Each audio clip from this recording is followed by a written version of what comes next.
మళ్లీ కథ మొదటికొచ్చింది. Iran Israel మధ్య యుద్ధం మళ్లీ స్టార్ట్ అయింది. రెండు దేశాల మధ్య కాల్పుల విరమణ అమల్లోకి వచ్చిందని అమెరికా అధ్యక్షుడు ట్రంప్ ప్రకటించిన 2 గంటల్లోపే సీన్ రివర్స్ అయింది. ఇరాన్ ఇజ్రాయెల్ కాల్పుల విరమణకు అంగీకరించిన కాసేపటికే మళ్లీ మోత మోగిపోతుంది. రెండు దేశాలు సై అంటే సై అంటూ కాలు దువ్వుకోవడం కలకలం రేపుతోంది. తమ దేశంలోని పలు నగరాలపై ఇరాన్ మిసైల్స్ ప్రయోగించిందని ఇజ్రాయెల్ ఆరోపించింది. ఇరాన్ కాల్పుల విరమణ ఉల్లంఘనకు పాల్పడిందంటూ అగ్గి మీద గుగ్గిలమవుతున్న ఇజ్రాయెల్ ధీటుగా బదులిస్తామని చెప్పింది. ఇరాన్ ప్రయోగించిన 2 బాలిస్టిక్ క్షిపణులను అడ్డుకున్నట్లు చెప్పింది. ఇరాన్ నడిబొడ్డు టెహ్రాన్లోకి చొచ్చుకెళ్లి మరీ దాడులు చేస్తామని వార్నింగ్ ఇచ్చింది. ఇరాన్పై మరిన్ని భీకర దాడులు చేస్తామని ఇజ్రాయెల్ రక్షణ శాఖ ప్రకటించింది. బీర్షేవ్లోని ఓ బిల్డింగ్ మిసైల్ దాడిలో కుప్పకూలింది. 9 మంది ఇజ్రాయెల్ పౌరులు చనిపోయారు. దీనికి ప్రతీకారం తీర్చుకుంటామని ఇజ్రాయెల్ ప్రకటించింది. ఇరాన్ దాడిలో బీర్షేవ్లో 3 భవనాలు ధ్వంసమైనట్లు తెలుస్తోంది. ఇరాన్ తాజా దాడులతో ఇజ్రాయెల్ హై అలర్ట్ ప్రకటించింది. ప్రజలు బంకర్లలోకి వెళ్లాలని సూచించింది. ఇరాన్పై భీకర దాడులు చేయాలని ఐడీఎఫ్కు ఆదేశాలిచ్చింది.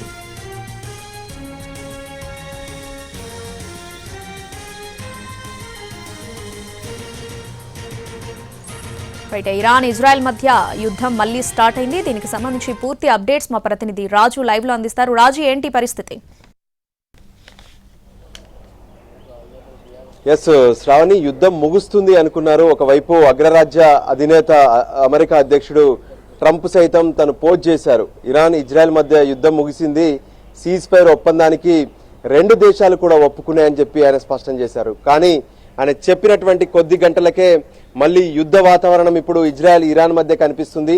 ఒకవైపు ఇరాన్ 2 బాలిస్టిక్ క్షిపణులతో దాడి చేసింది. దాంతో ఏదైతే పీర్షియరాలోని దాదాపు 2-3 భవనాలకు దాడి జరిగినట్టుగా తెలుస్తుంది. అక్కడ ఉన్నటువంటి 9 మంది మృతి కూడా చెందారు. దాంతో ఇప్పుడు ఇజ్రాయెల్ సీరియస్ అవుతుంది. ఖచ్చితంగా ఇరాన్ లో ఉన్నటువంటి టెహ్రాన్ పైన దాడి చేస్తాము, అక్కడి వరకు చొచ్చుకు వెళ్లి దాడి చేస్తామంటూ కూడా అనౌన్స్ చేశారు. అంతేకాదు, ఏదైతే ఇరాన్కు సంబంధించినటువంటి పరిపాలనకు సంబంధించినటువంటి వ్యవస్థ మీద దాడి చేస్తామని చెప్పి ఓపెన్ గానే ఆ దేశ ఇజ్రాయెల్కు సంబంధించినటువంటి రక్షణ శాఖ మంత్రి స్పష్టం చేశారు. మరోపక్క ఇరాన్ నుంచి ఈ దాడి మొదలైనటువంటి నేపథ్యంలో ఇజ్రాయెల్లో పెద్ద ఎత్తున సైరన్లు వినిపిస్తున్నాయి. అక్కడ ఉన్నటువంటి పౌరులందరినీ సేఫ్ గా ఉండేటటువంటి ప్రాంతాలకు తరలి వెళ్లాలని చెప్పి ఇప్పటికే సూచనలు అందాయి. కానీ ఇరాన్ మాత్రం చెప్తుంది తాము సీజ్ ఫైర్ ఒప్పందాన్ని ఉల్లంఘించలేదని. కానీ ఇజ్రాయెల్ స్పష్టంగా తెలిపింది, ఏ విధంగానైతే ఇరాన్ వేసినటువంటి బాలిస్టిక్ క్షిపణుల వల్ల 2 భవనాలు ఒకవైపు దాడి జరగడమే కాకుండా మరోవైపు అక్కడ 9 మంది చనిపోయారని చెప్పి స్పష్టం చేసినటువంటి పరిస్థితి ఉంది.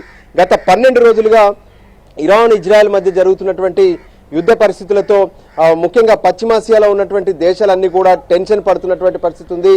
ఇది 3వ ప్రపంచ యుద్ధానికి దారి తీస్తుందంటూ కూడా ఆవేదన వ్యక్తం చేశారు. ఖచ్చితంగా 2 దేశాలకు సంబంధించినటువంటి పెద్దలు ఖచ్చితంగా మాట్లాడుకోవాలని చెప్పి కూడా ప్రతి ఒక్కరు సూచించినటువంటి పరిస్థితి కనిపించింది. కానీ ఏదైతే ఇరాన్ లో ఉన్నటువంటి అణువాయుధాలకు సంబంధించినటువంటి వ్యవహారంలో ఒకవైపు అమెరికా కూడా ఎంట్రీ అయింది. అమెరికా ఏ విధంగానైతే దాడి కూడా చేసింది. అక్కడ ఉన్నటువంటి యురేనియం సంబంధించినటువంటి నిల్వలు ఎక్కడైతే ఉన్నాయో దాదాపు 3 ప్రదేశాల్లో దాడి చేసింది. B2 క్షిపణుల ద్వారా, B2 బాంబర్స్ ద్వారా దాడి చేసినటువంటి పరిస్థితి కనిపించింది.